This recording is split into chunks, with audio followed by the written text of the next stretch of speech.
Olá, ouvintes da Rádio UERJ! Sejam todos muito bem-vindos. Eu sou Ângelo Figueiredo e no episódio de hoje falaremos de um assunto pouco difundido entre os servidores: o direito a licenças. Para esclarecer nossas dúvidas, contamos com a participação de Leonardo Rocha, da Procuradoria da UERJ. Bem-vindo, Leonardo. Muito obrigado pela sua presença. Obrigado, Ângelo. É um prazer estar aqui para tirar as dúvidas dos servidores. Leonardo, nem todos os tipos de licença mantêm os vencimentos durante o período de afastamento, é verdade? Exatamente. Dos 13 tipos de licença que a UERJ oferece ao seu corpo estatutário, 3 suspendem vencimentos durante aquele período: a licença para acompanhar cônjuge, a licença mandato e a licença para tratar de interesse particular. Para mandato, concede-se licença ao servidor a contar da data da diplomação pela Justiça Eleitoral até o término, tanto para cargo eletivo quanto para cargo comissionado. Em caso de mandato na esfera municipal, há a possibilidade de manutenção da remuneração do servidor efetivo pela UERJ. Nas esferas estadual e federal, não. O servidor licenciado receberá apenas os proventos do seu novo cargo pela instituição a que estiver servindo. Nas licenças para acompanhar cônjuge ou para tratar de interesse particular, Leonardo, não há nenhuma possibilidade de remuneração? Não há, Ângelo. Em ambos os casos, o servidor abre mão de seus vencimentos para se licenciar. A licença para acompanhar cônjuge pode ser solicitada quando a pessoa com quem o funcionário público é casado ou tem união estável é transferida para outro país, outro estado ou outra cidade cuja distância inviabilize o trabalho do servidor. Essa licença é concedida por 2 anos e pode ser renovada de 2 em 2 anos, enquanto se comprovar a condição de transferência do cônjuge. A licença para tratar de interesse particular também é concedida por 2 anos, mas só pode ser renovada uma vez, ou seja, tem período máximo de 4 anos. Como funcionam, Leonardo, a solicitação e a renovação ou interrupção dessas licenças? A licença para tratar de interesse particular especificamente depende de autorização da chefia imediata, mas para quaisquer das 2 licenças é preciso solicitação com no mínimo 60 dias de antecedência pelos formulários de requerimento disponíveis no site da SGP. Para retorno às atividades, renovação de licença ou pedido de exoneração, considera-se comunicação também com prazo mínimo de 60 dias de antecedência. A interrupção da licença pode ser solicitada pelo servidor a qualquer momento. No entanto, para a nova licença, determina-se o intervalo de 2 anos, exceto se comprovada nova transferência do cônjuge. Leonardo, a gente sabe que uma grande dificuldade da maioria dos trabalhadores é conciliar as demandas de trabalho com as necessidades de atenção e cuidado dos filhos. Nesse sentido, eu queria falar um pouco sobre o que a UERJ oferece a seus servidores que são pais ou mães. Olha, Ângelo, pensando nos servidores que possuem filhos, a UERJ oferece 4 tipos de licença: gestante, aleitamento, paternidade e adoção, todas sem interrupção de vencimentos. A licença para fins de adoção permite que o servidor desfrute do mesmo tempo da licença paternidade para pais adotivos e o mesmo tempo da licença gestante para mães adotivas, ou seja, 180 dias para mães e 30 dias para pais. Na licença para fins de adoção, esse tempo começa a contar da data da adoção ou da concessão da guarda provisória, em caso de adoção ainda em processo.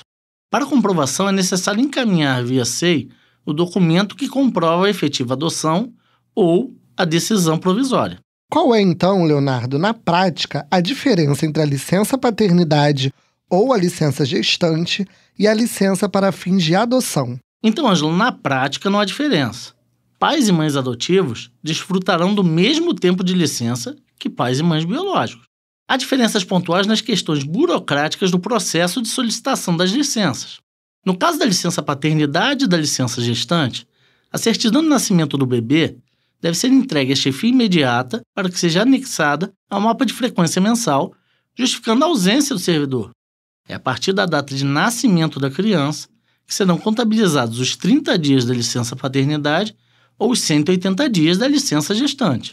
É importante frisar, Ângelo, que em caso de perda gestacional, o servidor permanece com direito integral à licença, seja gestante ou paternidade. Caso a gestante precise antecipar a licença, ou seja, ausentar-se antes do nascimento da criança, é necessário enviar e-mail com laudo médico ao DSaúde. A certidão de nascimento ou laudo médico homologado pelo DSaúde devem ser, posteriormente, entregues à chefia imediata para junção ao mapa de frequência mensal, justificando o afastamento, exatamente como vimos na licença paternidade. Perfeito, Leonardo. No nosso último episódio, você já tinha alertado para a importância de estar sempre atento ao mapa de frequência mensal, que, junto à folha de frequência mensal, constituem os documentos mais importantes para registro de assiduidade do funcionário público. Agora, Leonardo, quero saber como funcionam a licença-aleitamento e a licença médica. Então, Ângelo, a licença-aleitamento é concedida após a licença gestante. Ela tem período mínimo de 30 dias, pode ser renovada por até 2 vezes, ou seja, chegando ao máximo de 90 dias. Para solicitação e a cada renovação, deve ser encaminhada ao DSaúde atestado médico que comprove a amamentação. Homologado, o documento deve ser entregue à chefia imediata para que seja anexado ao mapa de frequência mensal. As licenças médicas são todas coordenadas pelo DSaúde, que atua como um órgão descentralizado da Superintendência de Perícias Médicas e Saúde Ocupacional. Passará obrigatoriamente por perícia médica no DSaúde o servidor que incorrer em mais de 3 faltas no mesmo mês por motivos de saúde. O servidor deverá enviar ao DSaúde, por e-mail, o documento de apresentação para inspeção médica, assinado pela chefia imediata e toda a documentação que comprove suas questões de saúde. A licença médica poderá ser indeferida ou ainda deferida por tempo total ou parcial. Em alguns casos, pode ser solicitada uma perícia presencial, fazendo com que o servidor tenha que comparecer ao DSaúde e passar pelo perito em dia e horário agendados. Deferida a licença médica, basta entregar o parecer do DSaúde à chefia imediata para justificativa de ausência junto ao mapa de frequência mensal. Leonardo, quais são os outros tipos de licenças de que pode usufruir o servidor da UERJ? Ângelo, nós temos ainda a licença gala, a licença nojo, a licença prêmio e a licença sabática. Essa última diz respeito somente aos docentes. A licença sabática é o direito a 6 meses de afastamento remunerado para a realização de atividades de pesquisa, ensino ou extensão em sua área de conhecimento, mas em outra instituição. A licença sabática só pode ser concedida após 6 anos de efetivo exercício e não é cumulativa.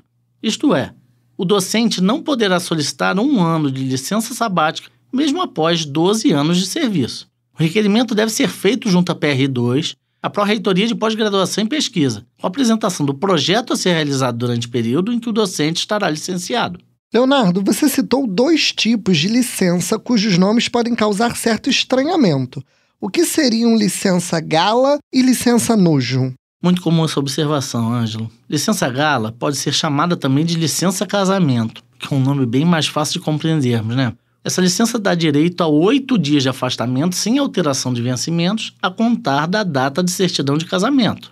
O mesmo acontece com a licença nojo, também chamada de licença luto, que é quando o servidor poderá se ausentar, sem perda dos proventos, em razão do falecimento do cônjuge ou companheiro, pai ou mãe, madrasta ou padrasto, bem como de filhos, enteados, irmãos ou menores de idade que estejam sob sua guarda ou tutela. Esta licença também prevê a ausência do servidor por 8 dias, nesse caso, a partir da data do óbito. Ambas as certidões, de óbito ou de casamento, devem ser entregues à chefia imediata para que sejam anexadas ao mapa de frequência mensal. Bastante esclarecedor, Leonardo. Para fecharmos nossa conversa, poderia explicar um pouco sobre a licença prêmio? Lembro que no episódio anterior você comentou que faltas não justificadas podem impedir o direito a essa licença. A licença prêmio, como o próprio nome já diz, é um direito adquirido por servidores a cada 5 anos de efetivo exercício, sem interrupções ou intercorrências não justificadas.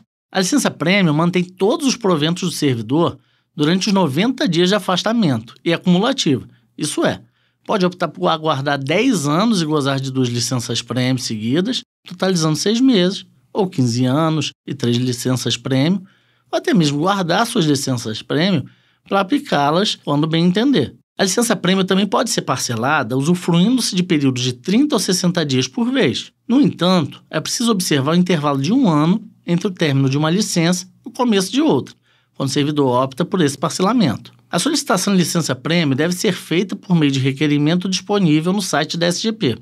O trâmite para a autorização da licença pode levar até 60 dias. Já o agendamento da ausência deve ser assinado pela chefia imediata, com antecedência de 30 a 60 dias em relação ao início do efetivo período de afastamento. Muito obrigado, Leonardo, pela sua participação e por todas as elucidações. Alguma mensagem final sobre o assunto que trabalhamos hoje? Olha, Ângelo, é importante esclarecer que todos os prazos que citamos aqui se referem a dias corridos. A dica de ouro é sempre a comunicação. Para qualquer necessidade ou eventualidade, mantenha sempre informada a sua chefia imediata. Afinal, você vai precisar da autorização dela. E, em alguns casos, também o setor responsável, como o de saúde ou outros órgãos ligados à SGP. Basicamente é isso. Perfeito, Leonardo. Mais uma vez, muito obrigado. Imagina, eu que agradeço sempre a oportunidade. A você, ouvinte da Rádio UERJ, obrigado pela companhia e pela audiência. Até o próximo Direito e Companhia.